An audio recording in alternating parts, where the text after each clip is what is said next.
विकास को आगे बढ़ाने में सभी का सामूहिक रूप से सहयोग रहा। इस आजादी के 75 साल में बहुत कुछ परिवर्तन हुआ।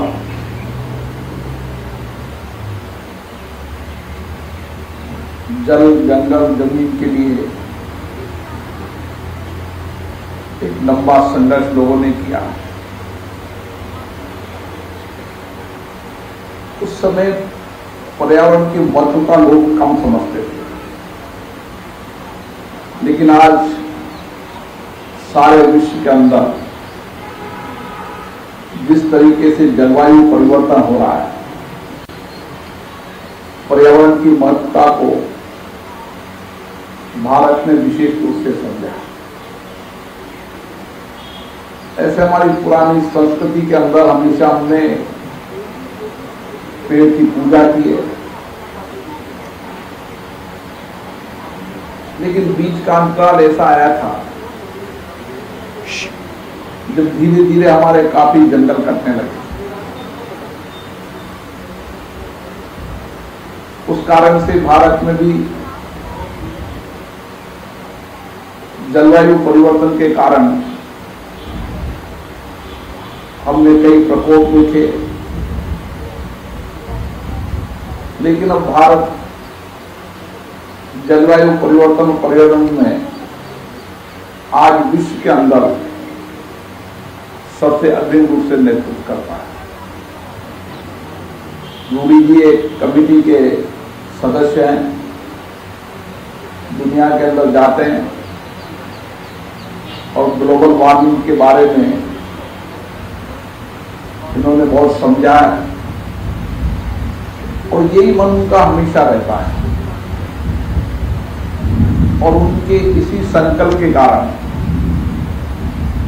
काफी लंबे समय से, जब मैं पूरा इतिहास प्रयास कर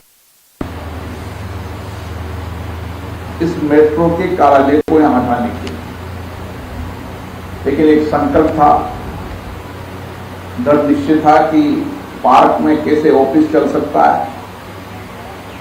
सुप्रीम कोर्ट की कई रूलिंग भी है, लेकिन फिर भी इस वीआईपी इलाके में ऑफिस चल रहे थे। उन्होंने प्रयास किया, सफलता प्राप्त कर। और मुझे याद है कि इस पार्क का जब उद्घाटन कर रहे थे तो उनका सपना था कि मैं दिल्ली का सबसे बढ़िया पार्क बनाऊं, और आप सबने इसके लिए सहयोग किया। एनडीएसए ने भी बहुत सहयोग किया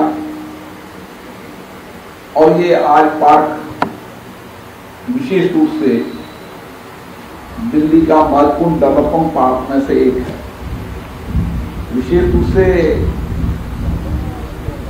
कोल साहब ने भी जिक्र किया, रूपाला साहब ने जिक्र किया, सामान्य रूप से जो ट्रैक है वह हार्ड होती है, जिसके कारण सिम पेन हो जाता है, घुटनों का पेन हो जाता है। इसलिए इस तरीके की ट्रैक बनाने की आवश्यकता अब हर पार्क के अंदर है, जिसका एमडीसी ने भी इस दिशा में काम करने का प्रयास किया। आज यहां एक और महत्वपूर्ण काम हो रहा है कि फलदार पौधे लगाने का एक अभियान शुरू हो रहा है। ये बात सही है कि दिल्ली के अंदर जितनी ग्रीनरी लुटियन जोन्स में है शायद कहीं नहीं होती, लेकिन इस लुटियन जोन के अंदर